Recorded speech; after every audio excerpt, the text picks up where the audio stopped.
A chief executive who's indifferent or unaware of government activities in his or her area is not a suitable chief executive. Of jobs for our people. The local area is the target for all the programs we set forth in 2017, programs we continue to implement for the growth and transformation of the Ghanaian economy. Planting for food and jobs, $1 million, one constituency, one district, one factory, one village, one dam, and Agenda 111. Policy initiatives, like all the other innovative introductions to the economy, are all very much local initiatives. I would sound a note of caution here. All government initiatives at the local level come within your purview, whether you initiated them or not. The argument that you are not aware of or are not responsible for government initiatives in your localities will not wash with me. You have to familiarize yourselves with everything, whether of your making or not. A chief executive who's indifferent or unaware of government activities in his or her area is not a suitable chief executive. The challenge is thus for all areas to take advantage of these programs to develop your localities. Whilst a lot of funds continue to flow into the localities, and every attempt will be made to get the common fund allocations to you regularly and on time,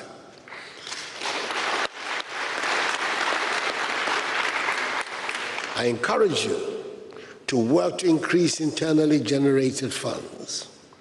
You will not make the progress you should if your development programs are solely dependent on the relatively modest sums you get from the common fund allocation. But at the same time, please apply your common fund judiciously towards the execution of planned and approved projects. It is not for recurrent expenditure and should not be misused or abused. It is a good idea quickly to get your assemblies to restructure your financial operational system and targets to take advantage of the new initiatives introduced by government to promote accelerated economic growth. There is a lot of work to be done to make our assemblies work as they are expected to do.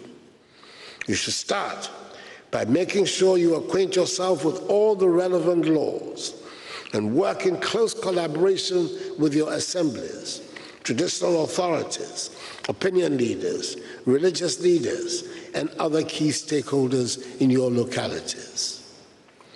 You must also ensure that the assemblies function effectively and efficiently, especially in the substructures. Avoid getting involved in unnecessary conflicts that rather dent the image of the assembly and, by extension, government. Rather, work with your staff, deepen transparency, and promote popular participation and accountability at the local level. These are the hallmarks for successful leadership and the attainment of results. If you are fruitful in this, then we'll be making good progress towards strengthening the structure of our governance system and bringing democracy and progress to local government. Be reminded, however, that I will not hesitate to disappoint any MMDCE who does not live up to expectations. I must remind you that whereas the Minister for Local Government, Decentralization and Rural Development, in the person of the hard-working and dynamic Honorable Dankwa, Member of Parliament for Okra,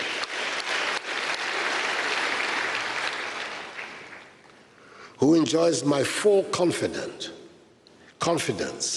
has oversight responsibility for decentralization, implementation, and local government. Regional ministers are required to monitor and evaluate the performance of MMDCs in their regions and support periodic reports to the President about them. I therefore expect you to accord regional ministers all their due respect, as they are the President's representatives in the regions. The other important role you play is that of Chair of the District Security Committee. You do not need me to remind you that your most important function is to ensure peace and law and order in your area. All our plans will only work if there is peace. I advise you to be careful and tactful in managing issues of intelligence and security.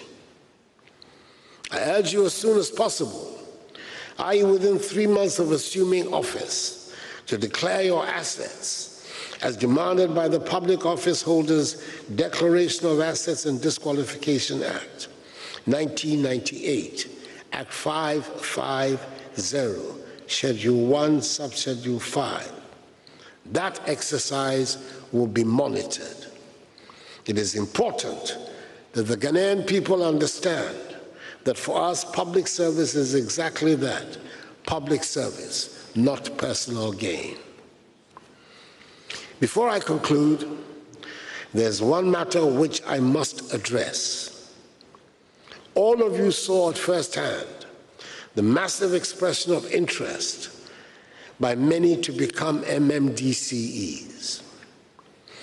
It was reported in the news that in Garu in the Upper East region, for example, a father, mother, and son all appeared before the Regional Vetting Committee seeking to be the chief executive out of 17 applicants. Indeed, the competition was keen, and we made sure that the process of selecting our MMDCs was thorough, what has enabled the overwhelming majority of you to be confirmed without any controversy. However, as is well known, I belong to the group that has always advocated for the direct popular election of chief executives on a party political basis. I do not believe there's anything to fear in the direct election of chief executives. On the contrary, it should lead to a deepening of our democracy and better accountability. Excuse me.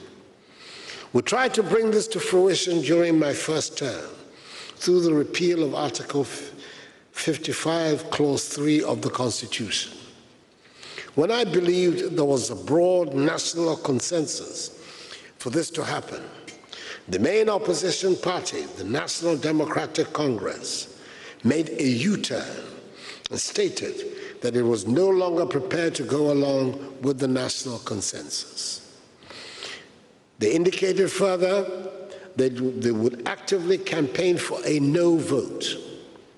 I was convinced that it would not serve the public interest to go ahead with the holding of the referendum to repeal Article 55, Clause 3 without a broad national consensus.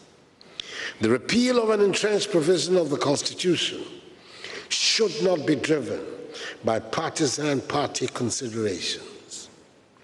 My government and I will continue to work for a broad national consensus on this issue.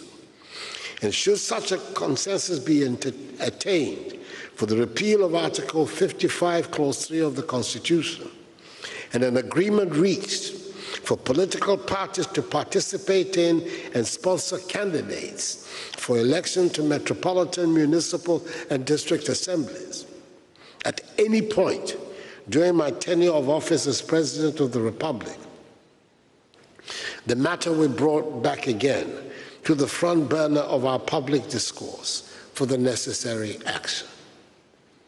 In conclusion, Chief Executives, I want to stress that you have my confidence and trust. The people of Ghana The people of Ghana have put their hopes in us. We dare not betray their trust. This is a sacred opportunity. Join me to make this nation the happy and prosperous place it should be.